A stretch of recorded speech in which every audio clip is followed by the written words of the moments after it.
This person is not an honest broker. I believe her less than ever. I actually disbelieve her fully now. And they should not be gagged. I will happily participate in releasing any further leaks that they have because the truth should be out there. What does she have to fear if she's telling the truth? Blake Lively may have just landed herself in a mess too big to escape. What started as her portraying herself as a victim has spiraled into a whirlwind of lies, manipulations, and questionable intentions, now being exposed by Megyn Kelly. For context, Blake sued Justin, accusing him of harassment and orchestrating a smear campaign against her. However, Justin isn't backing down. He's fired back with his own lawsuit, claiming that Blake is actually the one behind a calculated smear effort. Based on recent developments, it looks like Blake Lively could be in serious trouble down soon. But you can rest assured that based on the investigation we've done, the text messages we have, the receipts that'll go along with that complaint, she says a lot. In the escalating legal battle between Blake Lively and Justin Baldoni, Baldoni's attorney, Brian Friedman, has adopted an aggressive approach. Friedman has declared their intention to sue her into oblivion, a bold response to Lively's accusations of harassment and retaliation against Baldoni. Blake Lively too? Into oblivion. Okay. Wait till you see this lawsuit. It's all going to be based on evidence. It's not going to be just rules. It's going to be the kind of lawsuit that is full evidence, admissions, documents, which prove exactly what she did, how she bullied her way through the process, take over the movie, and used her PR people to try and destroy justice. Blake Lively has long been seen as Hollywood's golden girl, graceful, talented, and relatable. However, during the press tour for It Ends With Us, fans began noticing something different. Interviews revealed a side of Blake that many hadn't seen before. Instead of her usual warmth and charm, she came across as entitled and self-absorbed. Social media quickly lit up with clips of her dismissing interviewers' questions and constantly steering conversations back to herself. Has been the best part in making this particular movie? I see so many beautiful crystals on teeth. Is that a big fashion thing? We should make braces out of these. That would be so. Everyone would look forward to having braces.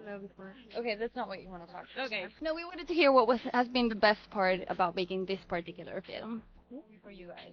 All of it. I mean, about teeth gems. Yeah, that was really the highlight. Curious fans dug deeper, and what they uncovered wasn't flattering. Old interviews and behind-the-scenes footage painted a very different picture, one that suggested Blake wasn't quite the sweetheart she had always seemed to be. As often happens when these stars drop a movie, people start digging around for other interviews of them, etc. And it was just sort of a course of, wow, like, she seems like kind of a jerk. Wow, she's like kind of a bully. She's rather mean. When fans began turning against her, Blake wasted no time pointing fingers. She claimed that Justin Baldoni and his PR team were behind the backlash, deliberately planting negative stories to destroy her reputation.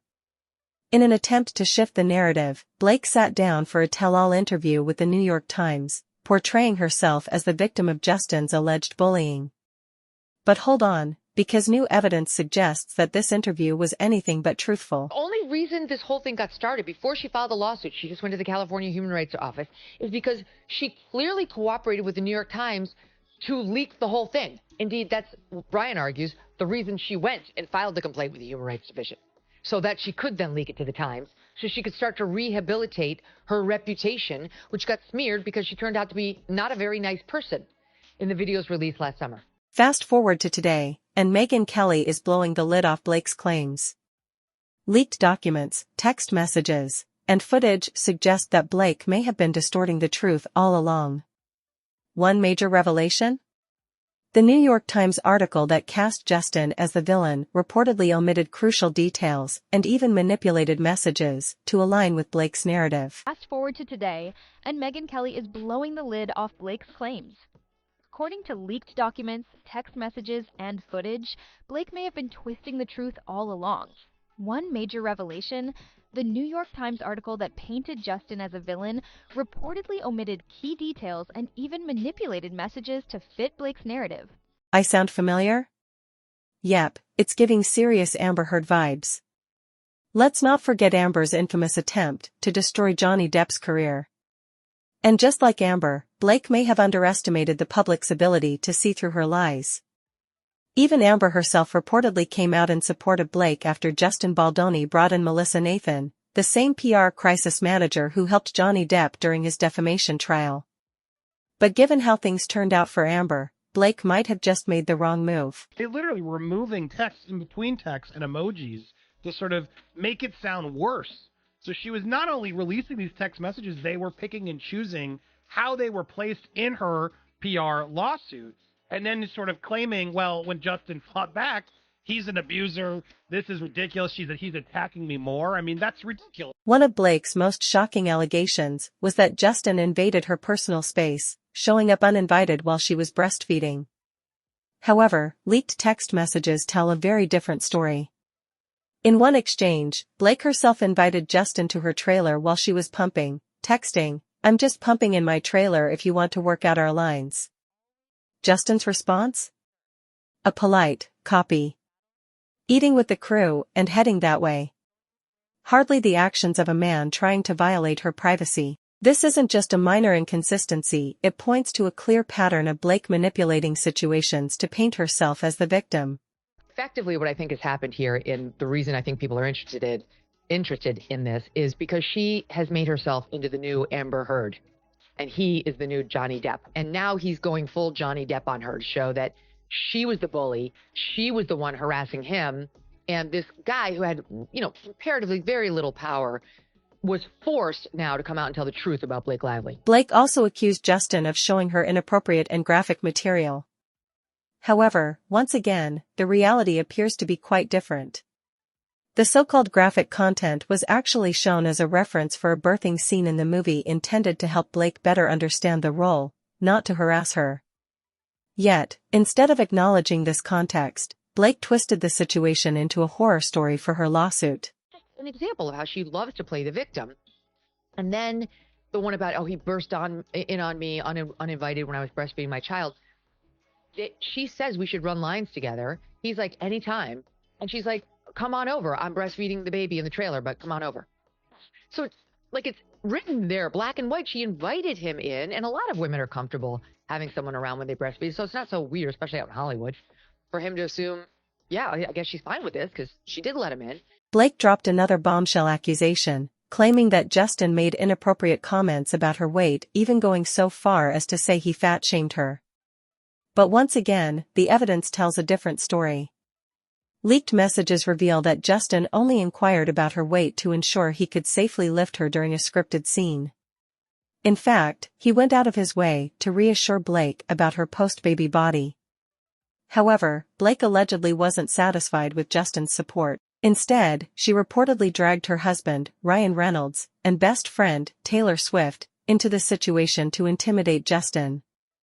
Things took a dramatic turn when Ryan Reynolds reportedly summoned Justin Baldoni to his penthouse for a confrontation. The alleged that they subjected poor Blake Lively to was by Justin's business partner, who is a producer of the film from Wayfair, that's the name of their company, who she has a birth scene in the movie, and he showed her a still shot from his wife's delivery of their child, which I've also seen.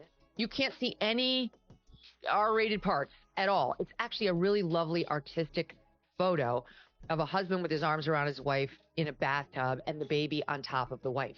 But things didn't stop there.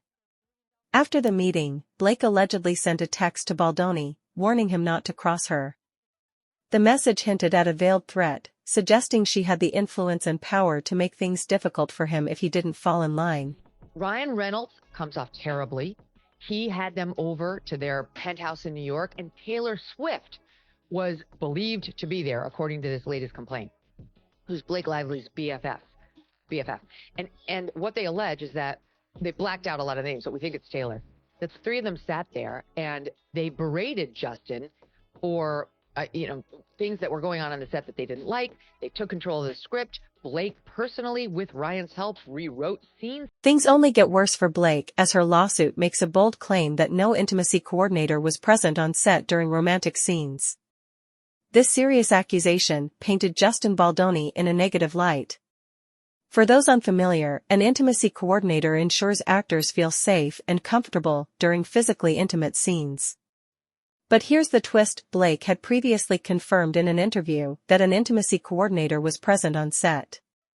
She even praised their presence, stating she felt at ease working with them. This direct contradiction raises serious doubts about the credibility of her lawsuit's claims. And then after that, they have text messages in which Blake tells Justin, this is in the latest lawsuit, you know, I know you've never watched Game of Thrones, but when you get around to watching it, you'll realize I'm Khaleesi. These are my dragons. And I have the best dragons in the business, right? Ryan Reynolds and Taylor Swift. To make matters worse for Blake, newly surfaced footage from the set further debunks her accusations. In one clip, she is seen actively directing Justin on how to perform a kissing scene, confidently taking control of the moment. It's clear that Blake was not only comfortable, but also deeply involved in shaping those intimate scenes, completely undermining her own claims. Talking about how sometimes you were even the intimacy coordinator in some of those sexier scenes, like we saw you. That shouldn't be happening, by the way. I just want to be clear that you should not be the intimacy coordinator. You should definitely hire intimacy coordinators, which we did have.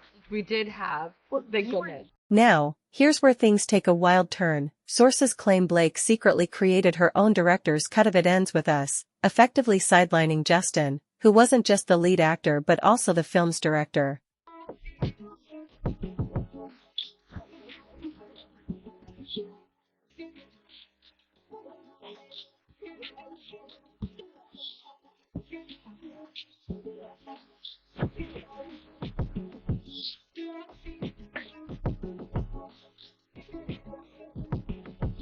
The audacity.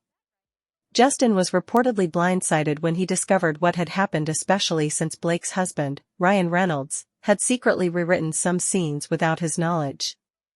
To make matters worse, during the film's premiere, Justin and his family were allegedly locked in the basement while Blake basked in the spotlight. Blake had spent the entire prior year trying to wrest control of this movie away from Justin Baldoni. It was his film. He was the director. He's the producer. He's the one who found the book and got the idea for it. She was such a brat that she wanted to control every scene, wanted to see all the dailies, wanted to do her own cut, and did her own cut of the movie. All this is very unusual for just an actress in the film, even if she's the lead.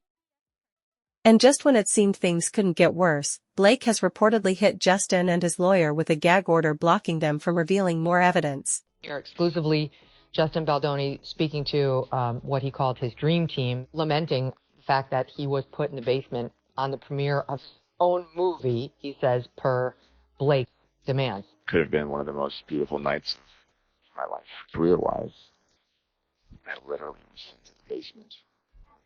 All my friends and family for over an hour. I wasn't allowed to see it. She didn't want me. She was laughing because she was.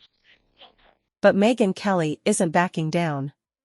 With her lawyer who's also representing Justin in the case, it's only a matter of time before the full truth comes to light. From leaked messages to contradictory statements, Blake's credibility is unraveling fast, and her career might not be far behind. Whose side are you on? Let us know in the comments, and don't forget to subscribe for more explosive updates. You won't want to miss what's coming next. Now that she's had her shot against him, and she's severely damaged him with that New York Times piece and this complaint, which she managed to get leaked, now she wants a complete gag order. Now he needs to be shut down to protect her. This is very unfair to poor Blake. Why should Justin be able to release snippets to the media without the full context? That's what she said. That's what she did. She alleges that she's a Me Too victim there. That's absurd. And I can tell you that as somebody